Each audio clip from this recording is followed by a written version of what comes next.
This week, the Bears take on the Ducks. We're talking Oregon football, a preview on what you should look for. Coming up right now.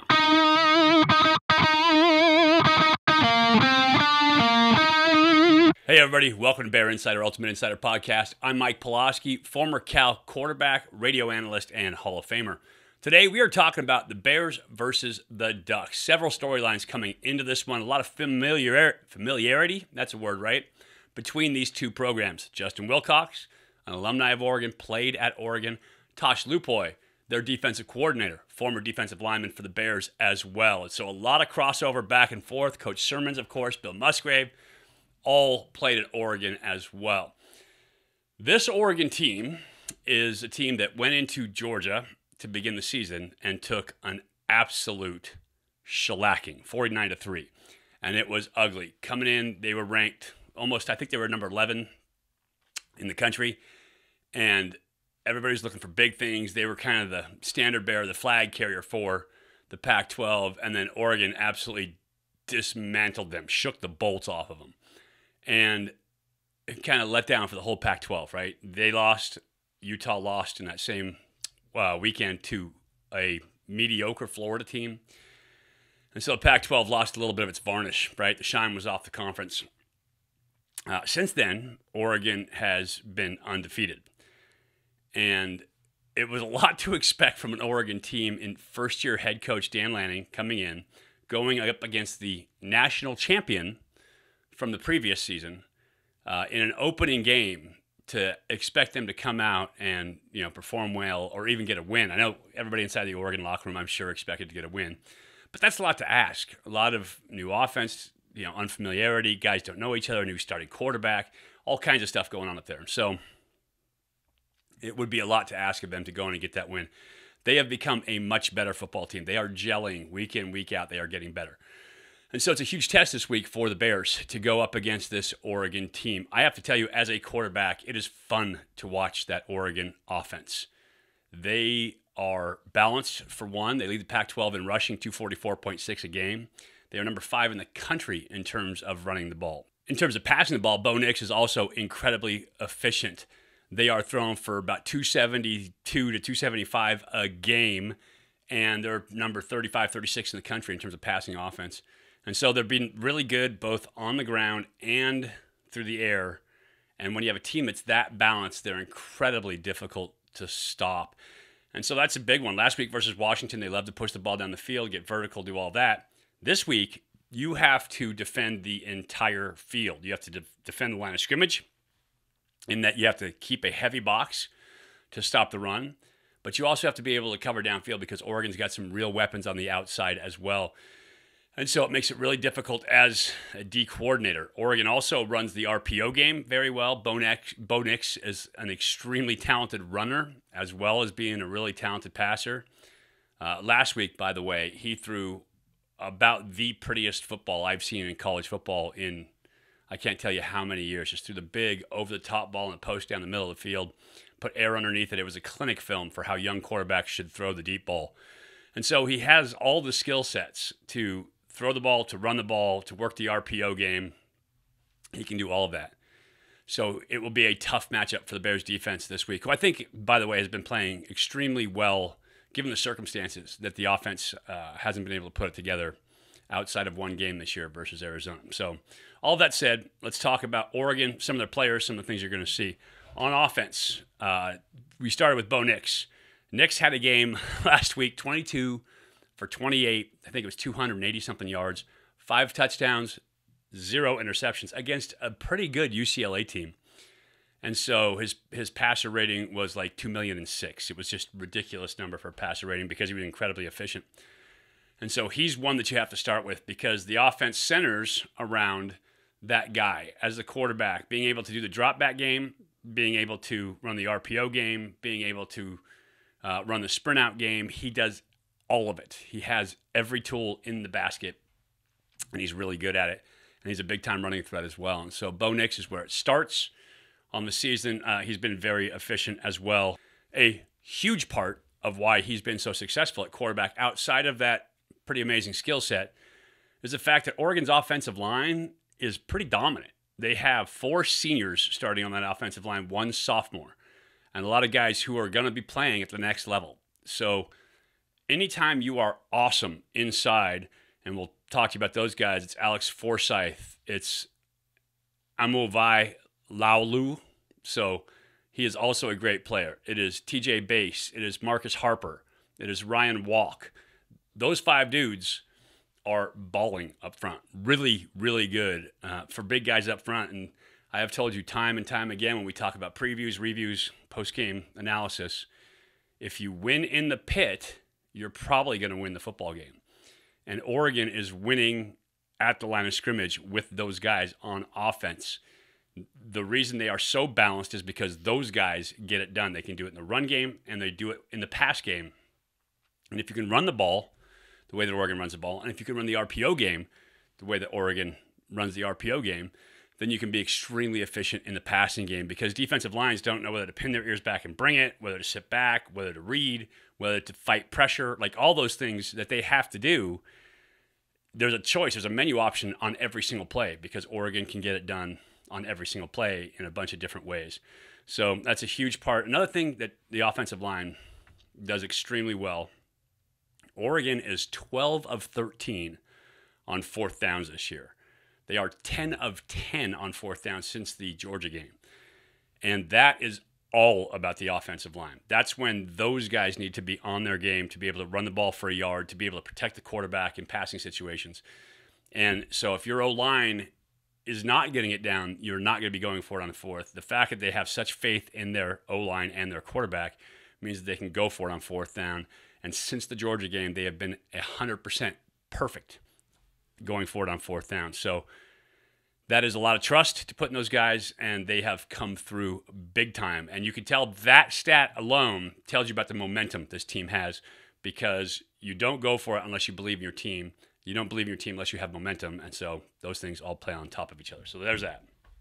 In terms of running backs, Bucky Irving, number 0, is a starter back there. He is really good. He is a 1-2 punch, along with number 22, Noah Whittington. They both right around 70 carries, 300 to 500 yards. Both good running backs, both the same dude, really. Whittington comes in at 6 foot 194, and Irving comes in at 5'10", 194. So essentially the same dude, kind of the same dude Oregon's had at running back for a long, long time. And it's just the same, quick, hits the hole fast, a little bit shaky, a little bit shifty, has some burst, some acceleration. And that's what they're doing at that running back spot. So they're both good inside. They've got the benefit of having that awesome offensive line, a good quarterback who can run it and spread things out as well. And so it keeps the box numbers in their favor. And that's part of what they do on offense, is their offensive system is designed around taking advantage of the box numbers. I talked about this at Washington State. They're not quite as aggressive about it at Oregon, but they have the RPO game. They have the quick game where the quarterback manages the box numbers. And so they will have quick bubbles on the outside, or quick hitches, or quick slants. When the box numbers don't match for a run call, quarterback can pull it and get it to his receiver right now to even out. And so if the box numbers are wrong, boom, I get the ball outside. And that solves the problem of having a heavy box against the run play. And they allow Bo Nix to do this. He ran it at Auburn with his offensive coordinator down there. And so he's familiar with the system. He's running it extremely well. And Oregon's offense is being very efficient at taking advantage of that. At receiver, Chris Hudson, number 1. Leading wide receiver, 5'11", 172. Out of Compton, California. Fast, athletic, good football player. Last week, number 11, Troy Franklin, out of Palo Alto, actually had a better game, had a huge game last week. They were focusing on him. And so those two guys as a 1-2 punch are pretty dangerous catching the ball. Terrence Ferguson at that tight end position, also a good football player. He will catch some balls, and you will see Cam McCormick out there as well, a few catches on the season. But they got some dudes at tight end. They got dudes at running back. They got dudes at receiver. Quarterback is a dude, and the offensive line are all dudes, road graders up front. So Cal's defense has their work cut out for them in this game. Earlier this week, I had an opportunity to talk to Justin Wilcox, We got to throw to him right now. He can tell you about his thoughts on Oregon, and then we'll come back and I will cover Oregon's defense to finish this out. This week, you've got Oregon coming in, and Oregon, they played that first game against Georgia, and everybody's like, oh, the bloom is off the rose right away. But this is still a really good Oregon team. And even if you watch the film on that one, they moved the ball down the field. They just couldn't punch it in the end zone. Mm-hmm. And so a huge part of that was turnovers. Huge part of that was execution. And you have a coaching staff in their first year with the team. They've started to iron out some of those wrinkles that were problems versus Oregon. Talk about this, versus Georgia. Talk about this team that you're facing coming in this week of the season. Yeah, well, they're scoring on everybody, and they make it look easy. So they run the ball and they throw the ball, and they're very balanced in doing that. They're not just a running or throwing team. The QB is playing at a very high level. Their offensive line is extremely talented. They always have skill. They got running backs and receivers that seem to just keep coming, and so they're really good offense. Again, another team that's scoring well over 40 a game. And if you take out the first game, I mean, they are really, really impressive statistically at what they're doing on offense. Don't make a lot of mistakes. And defensively, very multiple, got good players. The inside linebacker group is very talented. They got a couple edge players that are extremely talented. The corner, Zero, who also played a little nickel for him, as a high level athlete. So they're just a very talented unit, and they got good schemes to go along with it. And talk about Bo Nix, another athletic quarterback. This more so than say Penix. Penix was a thrower; he could spin it, but he wasn't the guy you were really worried about escaping. But Bo Nix, another athletic guy, Delora was, like Cam Ward a little bit. He presents different options, and Oregon wants to spread you horizontally and vertically, but then they have the run game to pound it inside as well. So the trick is always make them play left-handed. Which hand is their left hand? Yeah, I mean, they don't have one, to be honest with you, Mike. I mean, that's why they're scoring at ease on everybody. You got to make them hunt it. We got to try and work some disguises. You got to find a negative play in there. This it'll be a great challenge for our defense because they do run the ball exceptionally well, and they throw it, and the QB can throw it and he'll run it. I mean, he is not just a willing runner, he's a good runner. And so that makes, when you have a QB that'll do that he can throw it and he's a good runner, I mean, the math doesn't work in your favor much of the time. So you have to find ways to try and buy a gap, give them a different picture, run or pass game. And so it's a great challenge for our defense, and one they'll be excited for. Yeah, no doubt about it. And then offensively, you talked about it. Edge guys, right? Edge guys were a problem last week. If you've got a talented edge guy off the outside, you've really got to be solid. I'm not asking to give away game plan, but there's got to be chips or tight ends or something in there to extend that edge, right? You obviously have to account for it. To say we're, just drop back and, put the tackle one-on-one all day is probably not wouldn't be the right thing to do. And so there'll be different ways, in terms of, run, play action, move in the pocket, all the different things that you can do, long edges. So, we'll employ any and all of those.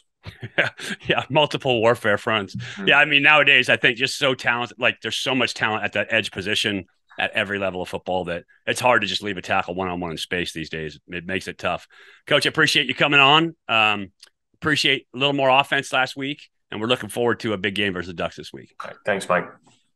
So, Coach, obviously aware of how good this Oregon team is, watched a ton of film. He knows what they're about. Obviously, he knows the traditions of Oregon, having been a Duck himself and been offered that job in the offseason. Didn't want to go there with any questioning because Coach is a Cal guy. He's here. He's all about Cal. He's all about his job and his team here. So I appreciate that. Now let's take a look at Oregon's defense. What do they do schematically? Dan Lanning is a defensive coordinator by nature, just 36 years old, was down at Georgia for that national championship. And he's a guy that it seems, as you watch film, as you watch their defense, likes to be up in your face, likes to be on top of it, likes to eliminate space between players. And so what they do is they play a lot of man coverage, a lot of cover one, where you'll see corners down low, guys playing man, kind of sitting on routes, playing it tough. They will hold. Oregon has always held at that DB position. They will continue to hold. You see it on film. But you only get a couple of calls of that a game, and as long as it works for you, you keep doing it. Last week's game versus Washington, there was a lot of holding going on in the secondary, both sides, and the officials weren't calling it. So if it's one of those games than advantage defense in that type of game. They run a couple different looks up front, personnel-wise. They will run an odd front, what you call an odd front, 3 men down, 3 guys with their hand in the dirt, so 3 defensive linemen down, and then a stand-up backer who turns it into a 4-man front, but he's a stand-up guy. But as a personnel issue, as a coach, you're looking at that. It's either a 3-4, which they run 4 linebackers, 3 defensive linemen, and then they work their schemes around that personnel, or they'll run a 3-3-5, so 3 down linemen, 3 linebackers, and then 5 DBs. That's more of their nickel scheme. So you hear a lot about the 3-3-5 stack, tough to block, right? Linebackers moving around, odd front. You get what's called a tight front, where you have defensive tackles lined up inside shoulders on offensive tackles, or defensive ends, I should say, lined up inside shoulders on offensive tackles. And they're taking away the B gap. Linebackers have the A gap, but they can roam. You're moving people around. You can kind of run twists and stunts and all kinds of stuff up front. And so it's a little bit like playing pinball out there, trying to figure out where it's coming from. But it's an aggressive style of defense. It's an active style of defense. And as an offense, you've got to practice it a lot. Cal runs some of it. They see it in practice. They know how to run it in their scout teams. So that should be of a benefit to the Bears as well.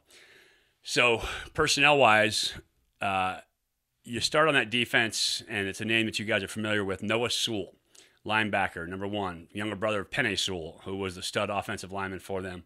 6'2", 253, runs like a deer, hits like a Mack truck. He plays that inside linebacker position. He is the kind of the spearhead of that defense, a very good football player in there. They have edge guys as well.